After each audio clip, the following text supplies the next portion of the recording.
அதற்கான முன்முயற்சியை வலுவான கூட்டணியை மெகா கூட்டணியை கட்டமைப்பதற்கான முன்முயற்சியை திரு எடப்பாடி இதுவரையிலும் தொடங்கலை இல்லை.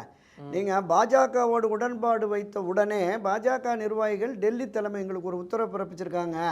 நாம் ஒரு கூட்டு போராட்ட குழு நம்மிடம் இருக்கிற 2024 நாடாளுமன்ற பொதுத் தேர்தலில் என்டிஏவில் இருந்தவர்களும் இந்த அதிமுகவில் இருக்கிற அதிமுக உள்ளிட்ட கட்சிகளும் இணைந்து ஒரு கூட்டு போராட்ட குழுவை உருவாக்கி திமுகவுக்கு எதிராக ஆர்ப்பாட்டம் போராட்டம் மறியல்னு ஈடுபடுவோம், மக்களிடம் இந்த ஆட்சியினுடைய அவலத்தை கொண்டு சேர்ப்போம் என்று திரு நயினார் நாகேந்திரன் கேட்டதாகவும் எடப்பாடி இல்லை நான் முதல்ல ஒரு ரவுண்டு போயிட்டு வந்துடுறேன் அப்புறம் பார்த்துக்குவோம் அப்படின்னு. அப்போ எதுலேயுமே ஒரு பிடிவாத தன்மையோடு இப்போ இவர் போய் 120 140 தொகுதி 160 தொகுதி போயிட்டேன் 200க்கு மேலே நாங்கள் ஜெயிச்சுருவோம் அப்படிங்கிறார். திராவிட முன்னேற்றக் கழகத்திற்கு எதிரான மனநிலை மனப்போக்கு மக்களிடம் இருக்கிறது. மக்களிடம் மட்டுமல்ல, அரசு ஊழியர்கள், ஆசிரியர்கள், மருத்துவர்கள், செவிலியர்கள் ஒரு பெரிய போராட்டமே நடக்குது. போக்குவரத்து ஊழியர்கள் எல்லாருமே இருக்குது, எதிர்ப்பு இருக்கிறது. இந்த எதிர்ப்பை வெற்றிக்கானதாக மாற்றுவதற்குரிய வல்லமை அண்ணா திராவிட முன்னேற்றக் கழக என்டிஏ அணிக்கு இருக்கிறதாங்கிறதான பிரச்சனை.